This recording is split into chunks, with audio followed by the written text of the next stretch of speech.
kasinungalingan, serbisyong totoo lang.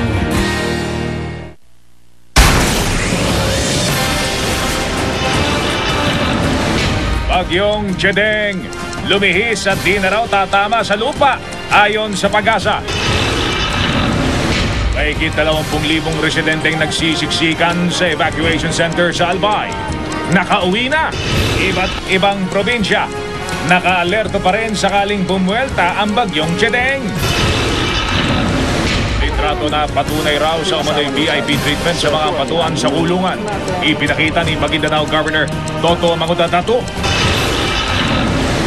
Witness laban sa Dominguez Carnap Group na si Alfred Mendiola umalis sa pangangalaga ng Witness Protection Program at piniling magpakulong sa Bulacan Provincial Jail.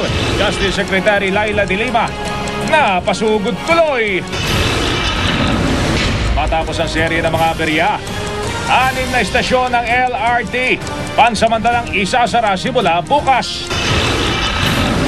Herman Moreno, itinanggi ang kumalat na balita sa internet tungkol sa umano'y pagpanaw niya. At naglalakihang music artist nagpakitang gilas sa American Idol Season 10 finale. Si Scotty McCreery, bagong American Idol.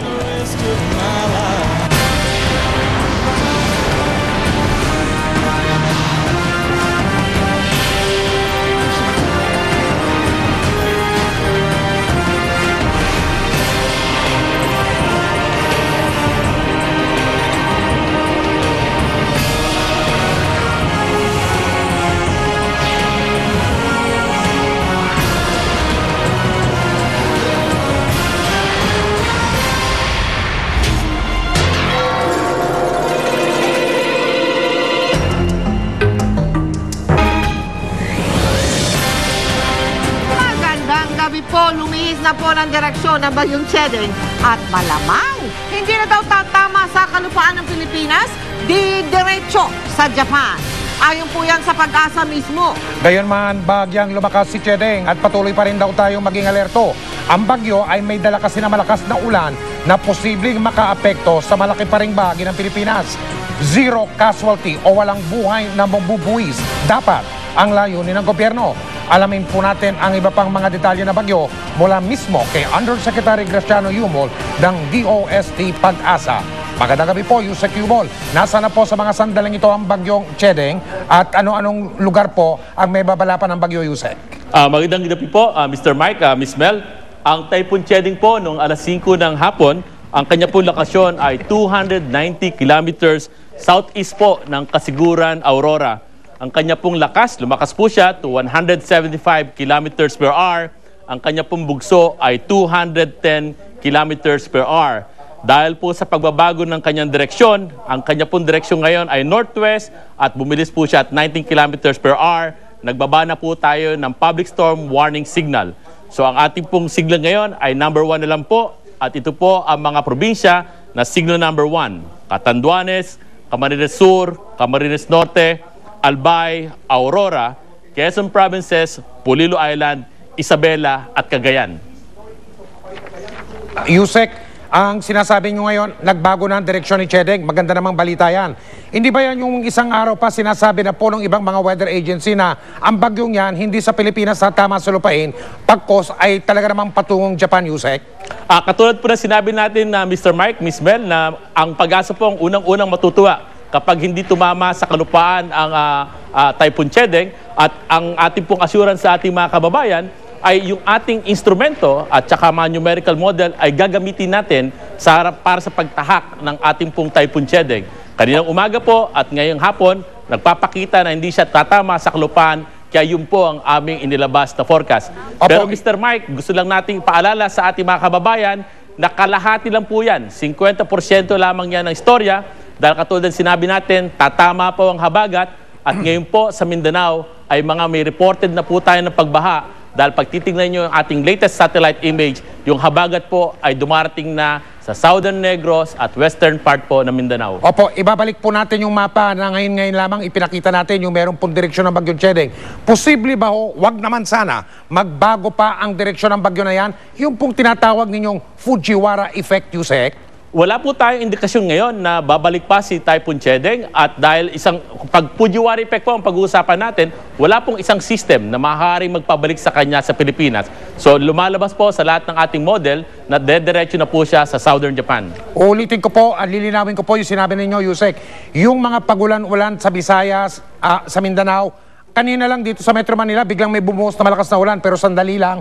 Hindi po ito dulot ng bagyo kundi ng habagat. Tama ba yun, Yusek? Ganito po. Okay. Sa Metro Manila, katulad sinabi natin, intertropical convergence zone po siya. Ang Metro Manila makakaranas lamang ng habagat simula bukas, Sabado-Linggo. Pero yung Visayas po at Mindanao, katulad na nakikita natin sa satellite, habagat na po ang nagpapaulan sa kanila at nagpapabaha ngayon sa Mindanao. Yusek, kailan po tuluyang lalabas ng teritoryo ng Pilipinas ang Bagyong Chedeng? Kung wala pong pagbabago, Sabado ng gabi, Linggo ng umaga po ang labas ng Bagyong Chedeng. Opo, ano pong mga lalawigan, malawak po yan, nakikita natin, malawak yung ulan. Ano pong mga lalawigan na makakaranas ng mga epekto ng Chedeng kahit na malayo-layo, Yusek?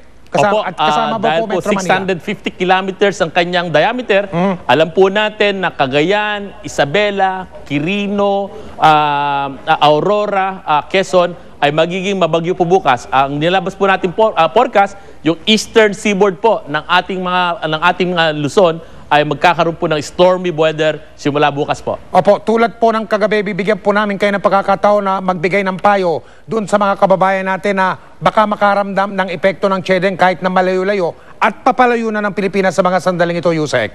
Sa mga kababayan po natin na nasa Northern Luzon, yung mata po ng bagyo ay hindi tatama sa atin. Subalit dahil sa laki ng bagyo, yung pag-ulan po at paghangin ay mararamdaman pa rin natin sa Northern Luzon.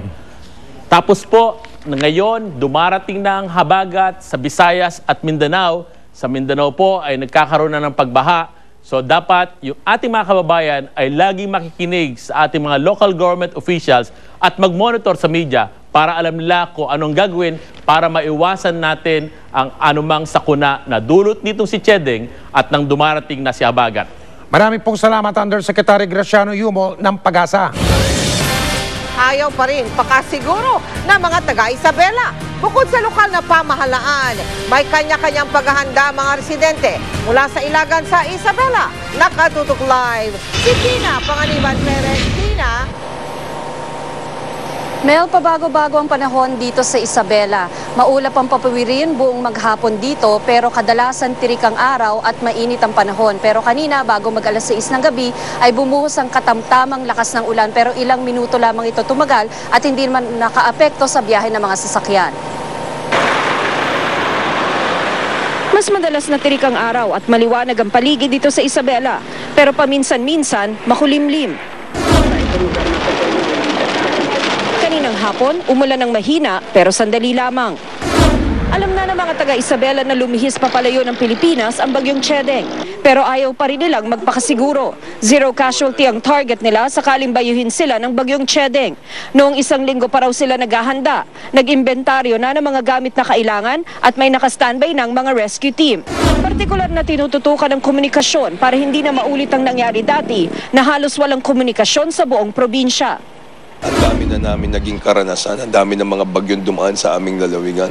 Alam namin kung saan yung mga pwedeng mag-landslide, alam namin kung saan yung babahain pagka patuloy ang pag-ulan. At yun lamang, doon pa lang ay nakafocus na po yung ating mga evacuation center ng ating mga LGUs. Pagka naghahanda ka raw mabuti, umiiwas din yung bagyo.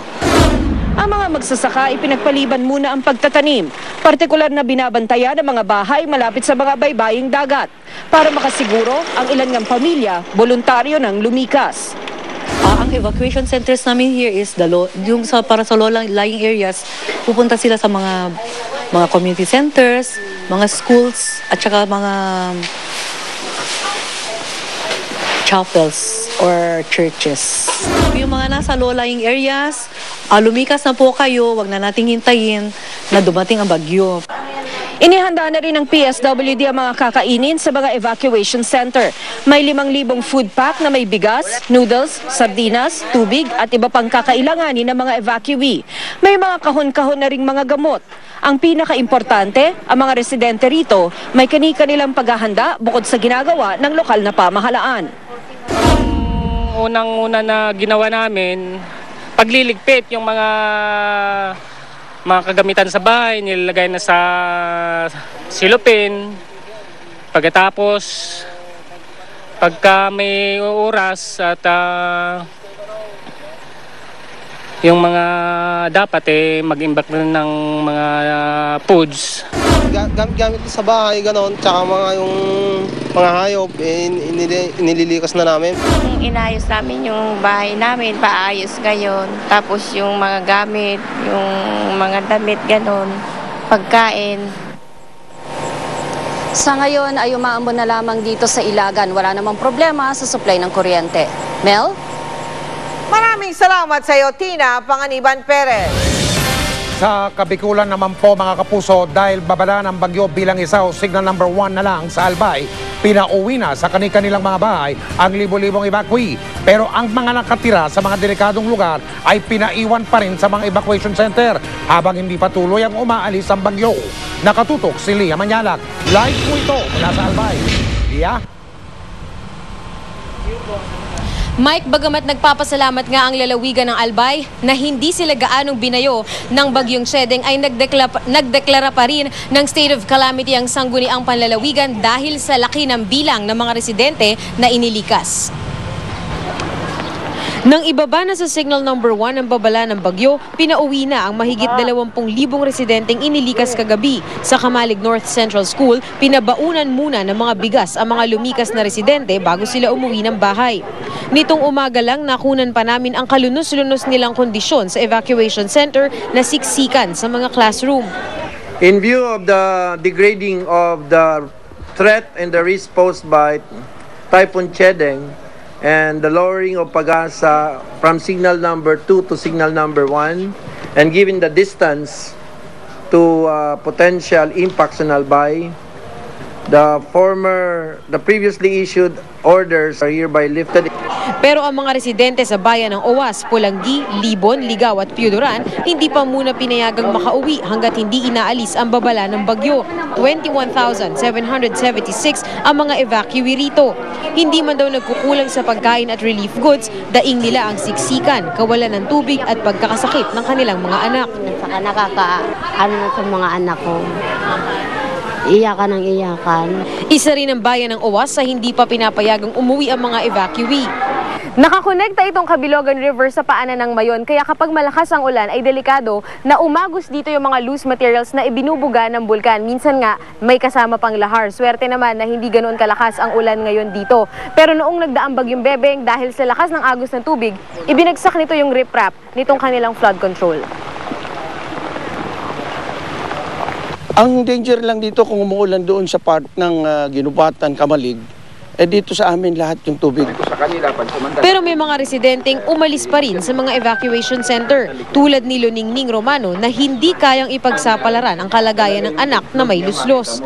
Mas lalala kasi siya may lagnat, tapos ito namang isa may luslos. Matagal ko na po gustong humingi ng tulong, hindi ko lang po alam kung saan ako lalapit. Pero sabi ng otoridad, hindi pwedeng magmatigas ang mga residente. Pababalikin namin sila. O pakikiusapan sila na bumalik. Ha? Ayun ang sabi ng Pag-asa, na baka mamatay sila.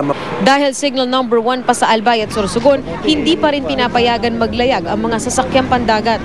Sa Sorsogon, pila na ang mga stranded na truck at bus sa pier. Mike, i-assess pa ng lalawigan kung gaano ba kalaki ang naging pinsala kung meron man ng bagyong Chedeng dito sa lalawigan ng Albay. Pero sa ngayon, nakagastos na sila ng 5.6 million pesos para lamang yan doon sa mga bigas na kanilang ipinamigay sa mga lumikas na mga residente. Pero sabi ng mga residente na nasa evacuation centers pa, higit sa bigas, ang kailangan daw nila ay malinis na maiinom na tubig at mga higaan. Mike? Maraming salamat, Lia Manyalak.